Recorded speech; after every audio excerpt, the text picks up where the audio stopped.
Alors, rhinopneumonie 2018, quelles leçons tirer de la crise? Euh,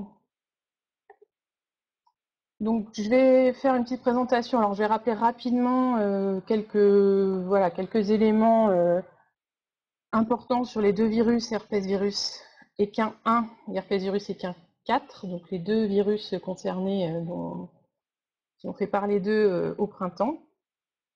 Ensuite, je détaillerai un peu la chronologie de ce qui s'est passé en mars, avril, mai de cette année, de comment les choses se sont déroulées.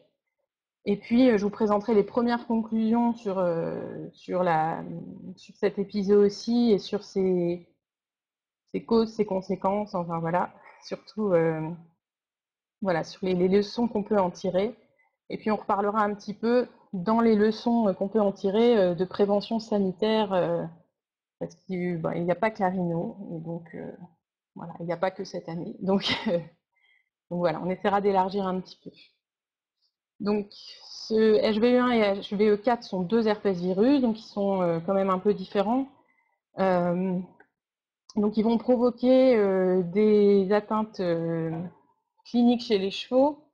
Donc, pour l'herpès 1, il va provoquer des formes respiratoires, donc avec des signes classiques de jetage, de toux, d'hyperthermie. Des formes abortives, donc là, c'est des avortements qui ont lieu souvent dans le dernier tiers de la gestation, généralement sans signe avant-coureur ou en tout cas sans signe qui se voit, très peu de symptômes sur les juments. Et puis la forme neurologique, donc qui est plus rare, mais généralement grave, avec donc là on a aussi de l'hyperthermie, mais surtout des symptômes voilà, neurologiques qui peuvent être plus ou moins sévères, avec paralysie, ataxie, des difficultés à se déplacer, des chutes, éventuellement de la rétention urinaire, fécale, voilà. Donc, et puis, dans certains cas, la mort du cheval, voire ou parfois l'euthanasie quand les signes sont trop graves. Donc l'herpès 4, qui est celui que normalement on appelle rhinopneumonie, parce que lui il provoque quand même essentiellement des formes respiratoires. Donc quand on parle de rhinopneumonie, c'est plutôt l'herpès 4, mais bon, souvent on généralise, on utilise le terme pour les deux virus. Donc lui provoque plutôt des formes respiratoires, mais également des formes abortives, même si c'est plus rare. Donc ce sont deux virus contagieux, voire très contagieux. Il n'y a pas de traitement spécifique, hein, comme beaucoup de virus. Voilà, on va faire des traitements symptomatiques, des traitements de soutien, le temps que le cheval se remette en fait. Et par contre, donc ça c'est particulier aux herpès virus, là c'est du portage en fait. Donc un cheval contaminé va rester porteur la majorité du temps du virus. Donc c'est un petit peu la même chose que chez l'homme avec avec les boutons de fièvre en fait. Et donc c'est aussi un virus d'herpès. Et puis on sait bien qu'une fois qu'on en a eu, on reste porteur. Et puis de temps en temps, à la faveur d'un stress ou d'une autre maladie, enfin voilà, on va avoir une ressortie de ce bouton de fièvre qui revient. Donc les herpès, ce virus des chevaux, fonctionne de la même façon. Les chevaux restent porteurs et éventuellement, de temps en temps, à la faveur, pareil, d'un stress, d'une maladie, ils peuvent se remettre enfin, le virus peut se réactiver en quelque sorte et puis provoquer à nouveau des signes cliniques et éventuellement aussi, enfin voilà, que le cheval redevienne contagieux pendant quelques semaines. Donc la prévention de ces virus passe par la vaccination et puis par la prévention sanitaire. Donc on reviendra dessus plus en détail après. Au niveau du RESP, donc ces deux virus, on les surveille. Donc ce n'est pas des maladies dites de catégorie 1, c'est des maladies donc, qui ne sont pas gérées par l'État. Enfin voilà, il n'y a pas de déclaration de surveillance spécifique par l'État ou les services vétérinaires. Mais par contre, donc nous au niveau du RESP, on les suit avec dans trois sous-réseaux. Donc en fait, les vétérinaires sentinelles que vous connaissez sûrement peuvent déclarer des cas cliniques en fait, et un certain nombre d'analyses vont être faites sur les chevaux. Et donc on a trois protocoles différents dans lesquels on prévoit des analyses pour rechercher soit herpès 1 tout seul, soit herpès 1 et 4. Donc Sur des chevaux avec des atteintes respiratoires virales, on va rechercher herpès 1 et 4. Sur les chevaux, il y a une petite inversion de mes logos. Les chevaux présentant des syndromes neurologiques, là, on va rechercher l'herpès 1. Et sur des juments qui avortent, donc, des prélèvements sont faits alors plutôt sur, pour le coup, sur le fœtus ou le placenta, pour rechercher herpès 1 et 4. Il y a également une surveillance, donc pas directement par les vétérinaires sentinelles, mais via notre laboratoire partenaire qui peut aussi nous informer. Donc là, évidemment, il y a beaucoup moins d'infos, mais on peut savoir qu'il y a aussi, par exemple, un cas positif voilà, dans tel département suite à une analyse qui est faite chez eux. Donc, quand un résultat positif est confirmé, nous, on envoie, comme c'est une maladie contagieuse, en fait, on envoie une alerte immédiate pour que, en sachant que, enfin voilà, les destinataires de ces alertes, donc c'est public, hein, souvent c'est publié sur notre site, on l'envoie par mail aux gens qui sont abonnés à notre newsletter, et puis on diffuse aussi sur les réseaux sociaux. Ça permet de, voilà, de savoir où sont les maladies, comment elles circulent, et puis éventuellement voilà, de prendre plus de précautions en période de crise. Donc juste pour info, je vous ai mis une petite carte, je vous la remettrai plus tard pour comparer, mais je vous ai mis la carte des cas de l'an dernier sur la période du premier semestre 2017, puisque là, du coup, je vais vous parler aussi du premier semestre 2018. Voilà, donc je ne sais pas si la carte est très visible chez vous, mais donc voilà, en rouge, on a les cas d'herpès 1 et en bleu, les cas d'herpès 4 qui ont été confirmés l'année dernière. Donc c'est une maladie, c'est des maladies qui sont présentes et qui circulent en temps normal, mais voilà, cette année, on s'est rendu compte que la situation était un petit peu particulière, donc là, je vais vous dérouler un petit peu la chronologie de cette année. Donc en gros, jusqu'en février, on n'a rien marqué de spécial. À partir de mars, on s'est mis mi-mars à peu près. On a eu toute une série de cas positifs. Il y en avait un, voire deux par jour pendant pendant près d'une semaine. On a eu énormément de cas en fait. Et puis en plus assez répartis. Alors pas dans toute la France, mais quand même dans une bonne moitié de la France, je dirais. Donc on avait un peu plus de foyers que les années précédentes, mais surtout on avait beaucoup plus de cas dans les foyers. Donc un foyer, c'est un endroit où il y a des chevaux malades, et les cas, c'est les chevaux malades dans ces endroits, dans ces foyers. Et donc on avait beaucoup plus de cas, environ 4 fois plus que les années précédentes. Donc on s'est dit que voilà, qu'il y avait une circulation inhabituelle.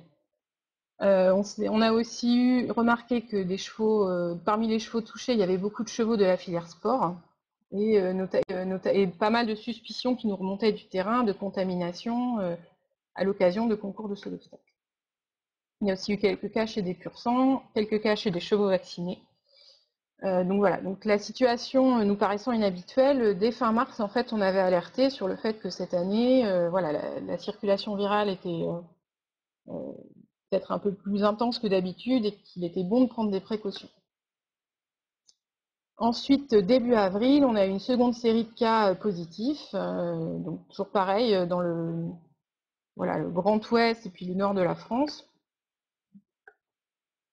Donc un petit peu de moins de foyers, encore que, enfin voilà, toujours pas mal de foyers et toujours beaucoup plus de cas, et plus que les années précédentes, surtout. Donc un deuxième appel à vigilance a été lancé mi-avril.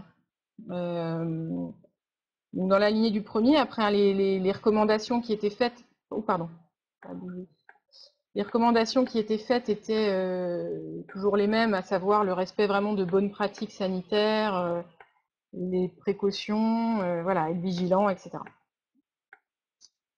Fin avril, il y a eu un cas neurologique dans la Sarthe. Donc ce cas, je pense que beaucoup d'entre vous en ont entendu parler. Donc c'est un cheval qui a été euthanasié, qui est mort, qui a eu un cas neurologique, enfin des symptômes très sévères. Donc ce cas, tout de suite après, a déclenché en fait, on a vu apparaître en fait des publications assez inquiètes sur les réseaux sociaux, pas mal d'inquiétudes. parce que fin avril, pardon, on était juste à la veille du week-end du 1er mai, qui était un week-end voilà, assez long, avec beaucoup de concours d'organisés, des gros concours, et notamment un qui était proche de l'établissement où était ce cheval. Voilà, et donc nous, on a dès le 25-26 avril, on a senti on a senti toute cette inquiétude parce qu'on a eu une vague très importante d'appels, de demandes d'informations, de mails, etc. Un peu par des vétérinaires et beaucoup par des cavaliers qui partaient en concours le week-end et qui voulaient des recommandations.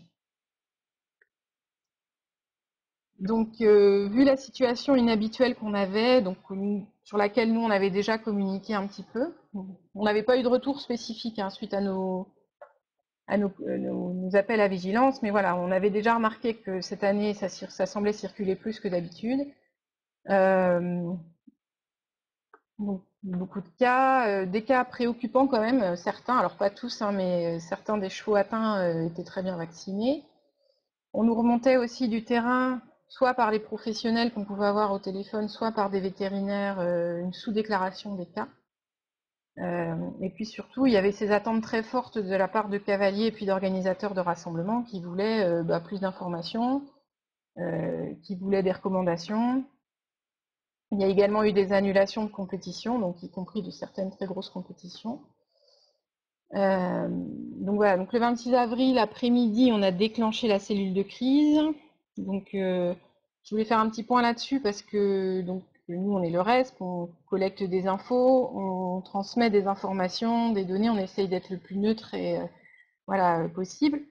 Mais on a vraiment ce rôle nous de surveillance, c'est-à-dire de distribution d'informations, vérifier, etc.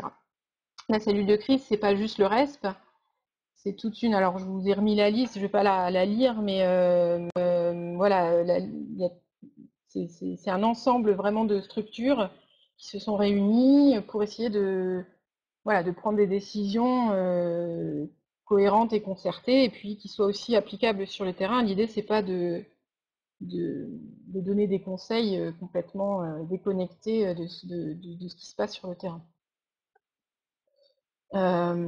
Voilà, donc cette cellule de crise s'est réunie le 27 avril. En tout, il y a eu 5 réunions. Il y a eu des communiqués de presse, donc de publier assez régulièrement par la cellule de crise. Et puis, voilà, donc les recommandations principales portent sur la prévention sanitaire et la vaccination, ce qui au final rejoint aussi les recommandations qui étaient faites dans les appels à vigilance précédents émis par le RESP. Et donc en tout, entre les communiqués de presse de la cellule de crise et puis les états des lieux du RESP, on a essayé de faire en sorte de communiquer toutes les semaines. Donc chaque vendredi à peu près, on faisait un bilan de la situation, voilà, pour essayer d'informer et de donner de l'info surtout qui était vérifiée. Voilà, et la cellule de crise a été clôturée le 5 juillet.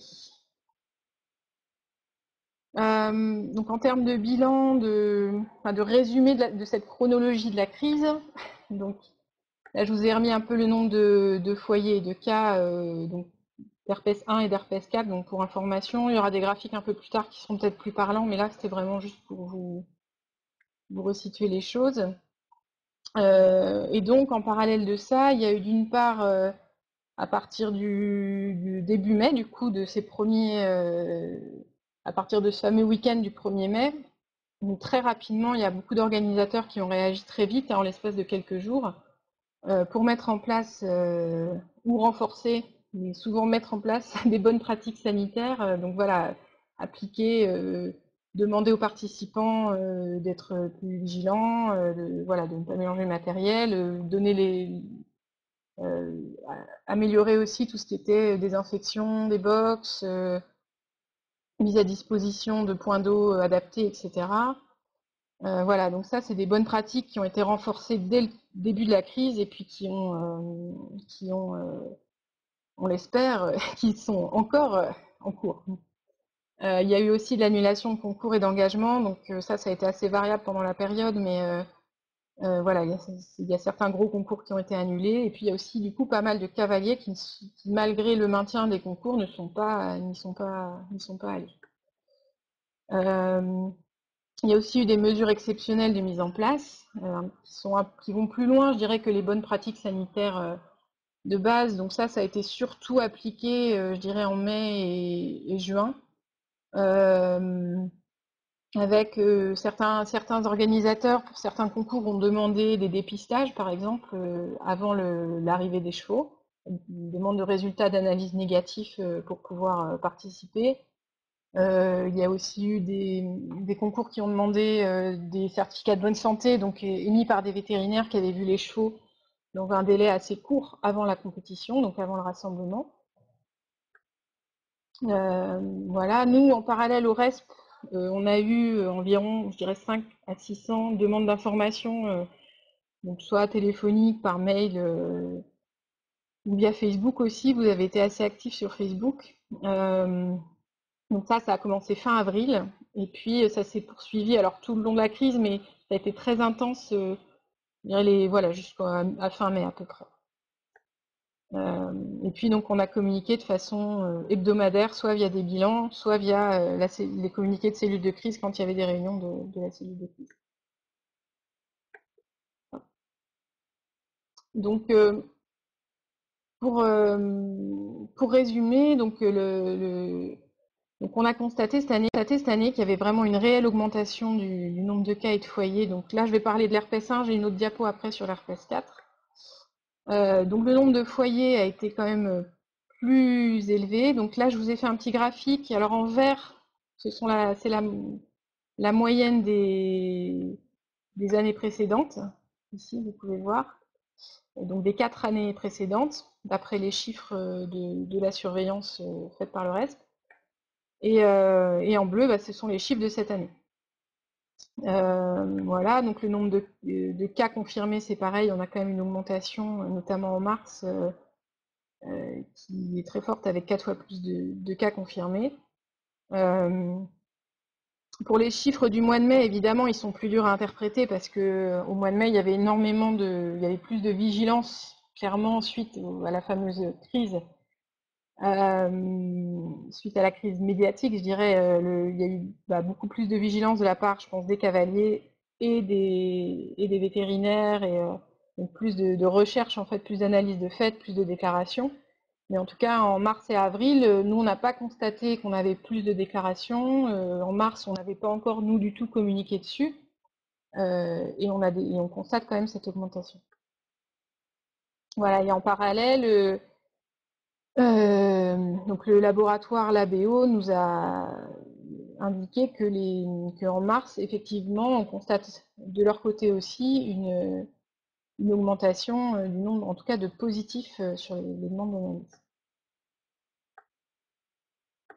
Pour l'herpès 4, alors la situation est un petit peu différente pour l'herpès 4, mais on a également une forte augmentation du nombre de cas et de foyers en mai, donc à partir du moment où le public et les vétérinaires ont été plus sensibilisés.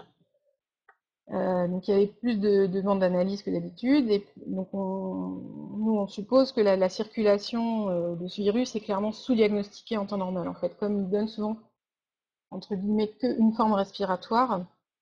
Voilà, les gens s'en inquiètent pas forcément assez, et ne cherchent pas forcément à faire des analyses, alors que voilà, c'est quand même un virus très contagieux, et qui voilà, un cheval qui est clinique et qui a des signes cliniques est contagieux, et du coup, si on part en concours avec ou qu'on le déplace, il y a des risques quand même de transmission à d'autres chevaux.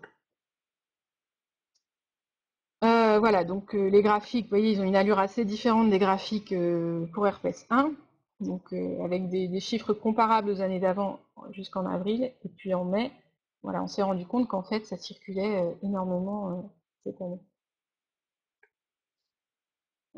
Pour l'herpès 4 aussi, il a été intéressant de constater qu'on avait beaucoup de cas symptomatiques, avec des cas, alors des symptômes plus ou moins marqués évidemment, hein, parfois il y avait juste un petit peu d'hyperthermie, parfois,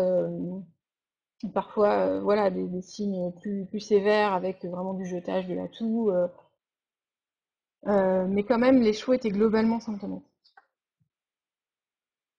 Donc les premières conclusions qu'on peut tirer sur cette crise, sur cet épisode, donc, c'est que donc, la zone de départ était globalement dans le Grand Ouest. Et c'est une zone où, à cette période-là, on avait des rassemblements très nombreux, des concours, etc. Et on suppose que les mesures sanitaires, enfin on sait que globalement les mesures sanitaires sont mal appliquées, voire pas appliquées dans les rassemblements. Donc ça fait partie des causes clairement, enfin voilà, identifiées. On sait aussi que des chevaux malades peuvent être amenés en concours parce que parfois, quand les symptômes sont un peu légers, on se dit c'est pas très grave, j'y vais quand même. Voilà, on sait, voilà, il nous a été rapporté quand même assez fréquemment que des chevaux qui avaient des petites hyperthermies ou un petit peu de jetage ou un peu de tout pouvaient être emmenés. Et on sait que voilà que justement pour l'herpès 4 notamment, mais c'est valable aussi pour l'herpès 1, il y a des formes aussi cliniques qui peuvent être pas très intenses, ils font pas tous et heureusement une forme neurologique sévère, mais ça contribue à la diffusion des maladies. On suppose également que cette année, les facteurs météo ont favorisé la promiscuité entre les chevaux. Il a quand même fait un temps, alors on l'a peut-être oublié parce que l'été a été très beau, mais il a quand même fait un temps très pluvieux, très humide.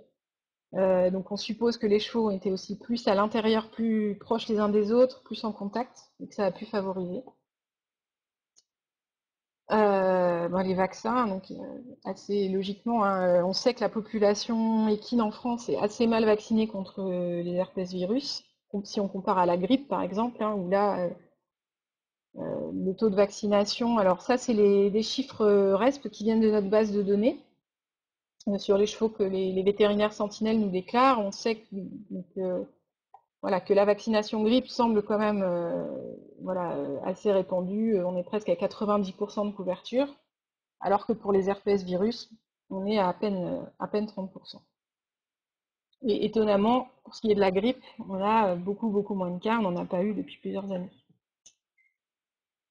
Voilà, on sait que cette année, il y avait des porteurs, alors symptomatiques, mais parfois très légèrement symptomatiques, et on a eu aussi pas mal de cas avec des très fortes expressions virales.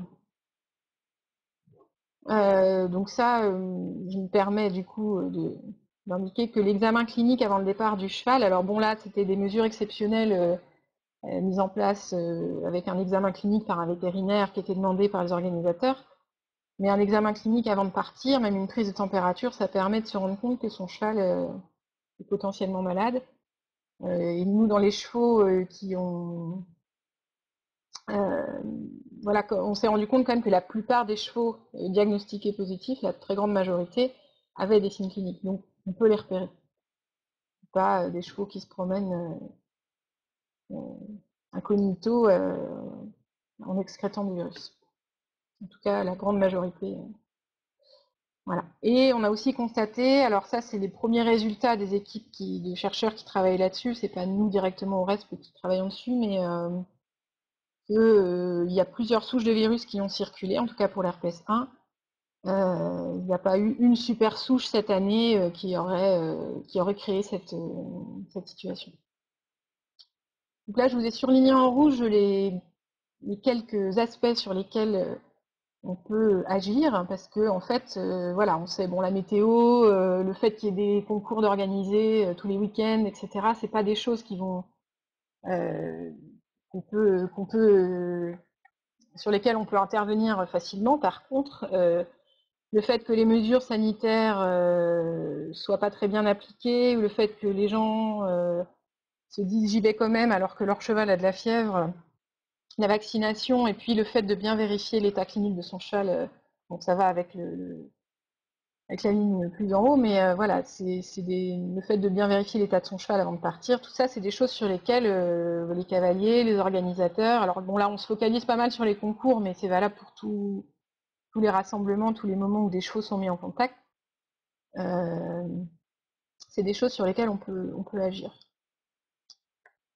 Donc, je rappelle juste 2-3 petites choses en plus sur la rhino pour la suite. Donc, c'est quand même une maladie qui touche alors de façon latente, c'est-à-dire, je vous ai expliqué au début, c'est un virus qui reste un petit peu planqué dans l'organisme et puis qui va ressortir de temps en temps. Ça concerne plus de 70% des chevaux adultes, donc c'est très répandu. Donc souvent des chevaux qui vont se contaminer, voilà, quand ils sont jeunes, qui font peut-être un épisode clinique et puis qui peut-être n'en feront plus jamais, mais certains vont quand même en refaire. On sait que les sources de contamination, donc c'est les chevaux malades, donc via les sécrétions, donc souvent les sécrétions respiratoires, même pour les cas neurologiques, le virus on le retrouve dans les voies respiratoires. Les avortons aussi, donc quand il y a des avortements, tout ce qui est le fœtus, le placenta, etc., sont en général très chargés en virus. Et du coup, les locaux, le matériel, les hommes, les animaux en contact avec ces chevaux malades, avec ces avortons, sont susceptibles de contaminer d'autres chevaux. Donc la vaccination ponctuelle en temps de crise, qui a été, je pense, un peu pratiquée cette année, c'est pas une vraie solution parce qu'une fois que le virus circule, et vu le temps du délai nécessaire pour que l'immunité se mette en place, en fait, voilà, c'est une solution pas très efficace. La vaccination, c'est quelque chose qui se fait dans le temps, qui c'est de la prévention, donc c'est plus très utile de le faire en temps de crise. Et puis en temps de crise, il y a aussi le risque que le cheval en fait ait été contaminé, soit en incubation, et puis de vacciner un cheval malade, etc. Donc c'est pas une solution adaptée. L'annulation massive de rassemblements, donc je voulais en parler parce que c'est quelque chose qui a été beaucoup évoqué pendant la crise. Voilà, on était souvent pris à partie par des cavaliers qui qui disaient que si on annulait tous les rassemblements pendant un certain temps, on pourrait enrayer complètement la circulation virale. Donc ça marche pas non plus, en tout cas pas pour la rhino, puisqu'il y a ce portage, enfin ces infections latentes chez beaucoup de chevaux. Euh, voilà, annuler des rassemblements, ça peut être utile s'il y a un risque excessif. Si c'est sur un site, ou, par exemple dans un club où des chevaux sont malades, là évidemment on annule. Voilà, s'il y a un vrai risque lié à un rassemblement précis, mais l'annulation massive de tous les rassemblements pendant un mois aurait pas changé forcément, en tout cas n'aurait pas permis d'éradiquer ou d'arrêter totalement la circulation virale. Voilà, donc l'objectif c'est diminuer la circulation virale, empêcher qu'il y ait des cas cliniques au maximum et empêcher les nouvelles contaminations. En fait. Et donc pour ça, il faut vacciner régulièrement et voilà, et de façon préventive et pas juste quand des cas se produisent ou quand il y a beaucoup de cas, c'est à faire sur les chevaux dès le plus jeune âge et puis en faisant les rappels, et puis des bonnes pratiques sanitaires lors des contacts avec les autres chevaux. Donc, il y a les concours, mais il y a aussi la reproduction. C'est comment. Je suis désolée, j'ai dit quelques questions en même temps au passage, du coup, je me mélange un peu. Mais voilà, il y a la reproduction, c'est aussi un moment où les chevaux circulent, se déplacent, sont en contact les uns avec les autres. Et puis, tous les autres types de rassemblements, caisse, les balades, les déplacements, l'arrivée d'un nouveau cheval dans une écurie, etc. Alors, en plus, j'ajouterais qu'il n'y a pas que la rhino, on en a beaucoup parlé évidemment, et puis la rhino fait peur parce que il y a cette fameuse forme neurologique qui est évidemment très inquiétante, même si elle est très minoritaire. Voilà, on a vu dans une même écurie, certains chevaux développer la forme respiratoire, et puis un ou deux ont fait une forme neurologique. Donc voilà, c'est pas quand on est exposé à l'herpès 1. On est exposé potentiellement aux formes neurologiques possibles. Donc c'est une maladie assez inquiétante. Mais il y a d'autres virus, il y a d'autres bactéries, d'autres parasites, enfin il y a pas mal d'autres choses qui sont contagieuses et que les chevaux peuvent s'échanger pendant un concours. Donc on pense à la grippe, là pour le coup c'est très très contagieux. Il y a la gourme, on en parle aussi beaucoup. Euh, c'est aussi très contagieux et potentiellement avec des formes cliniques quand même qui peuvent être assez sévères chez certains chevaux. Il y a d'autres virus respiratoires, la teigne, enfin voilà, il y a pas mal d'autres choses qui peuvent se transmettre. Alors là, je vous ai mis juste pour info, c'est pour illustrer mon propos, mais c'est la carte des cas confirmés. Alors, des cas confirmés qui nous ont été rapportés. Donc évidemment, c'est une petite partie des cas qui existent en réalité. mais des cas confirmés de bourre, mais de rhinovirus, d'infection à rhinovirus B.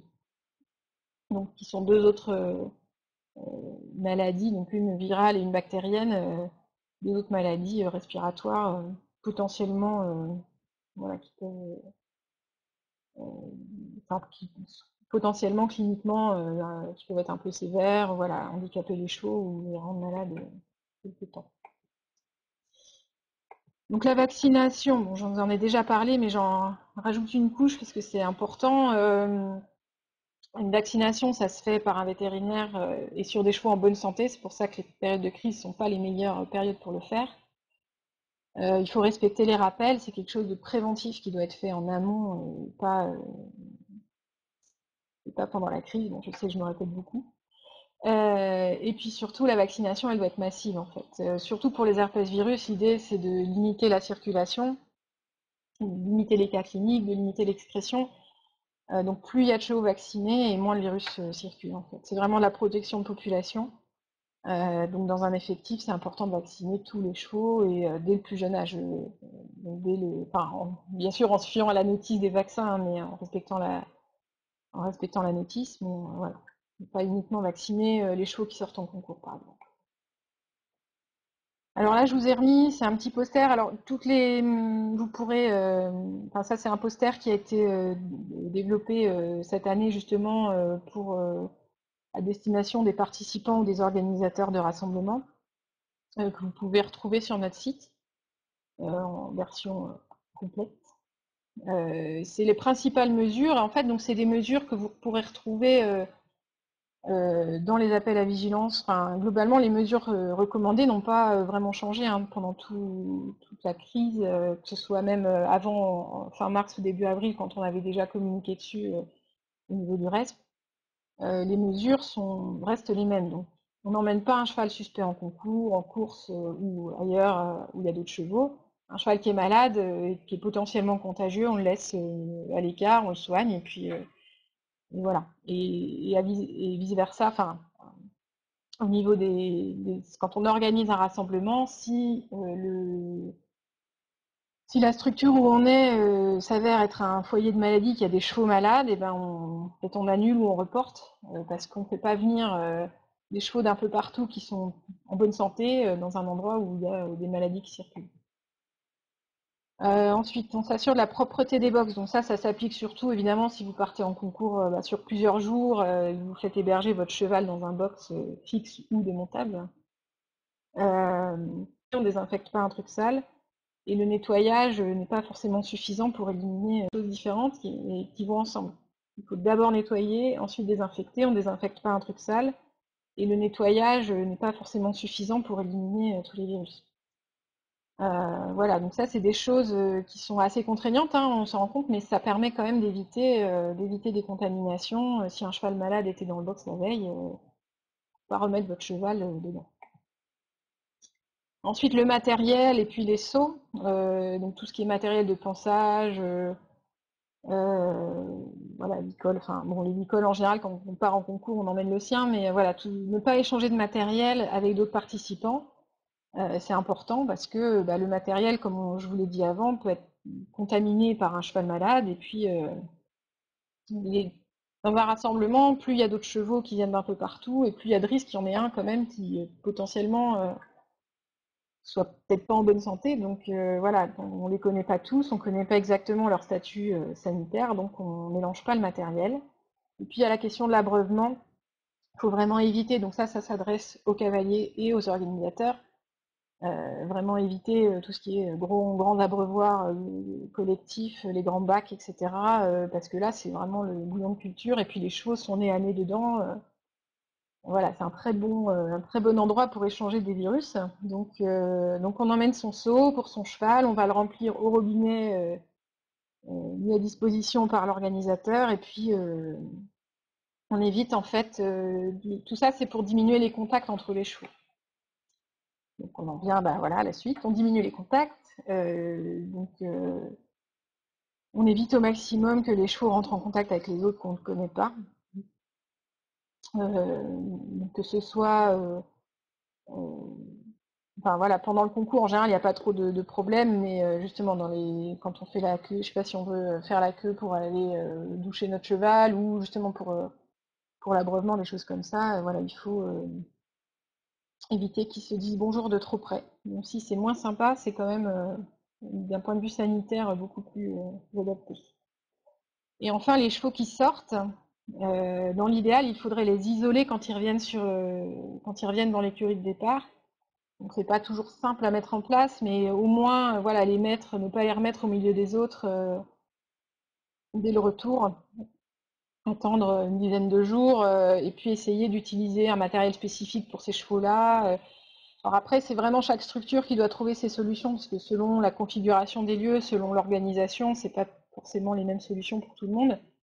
Mais un cheval qui sort en concours tous les week-ends, il a quand même plus de risques d'attraper quelque chose et de le ramener dans l'écurie que d'une poulinière qui reste là. Donc voilà, et notamment, bah, il y a quand même aussi des structures où il y a de la reproduction et des chevaux qui sortent. Et donc là, c'est quand même assez dangereux si un cheval sort en concours ou voire sort en débourrage et puis revient et au contact des juments, potentiellement, s'il ramène de l'herpès 1 ou même 4, on peut avoir des avortements derrière, etc. Donc c'est quand même vraiment important d'anticiper ça et de se demander dans sa structure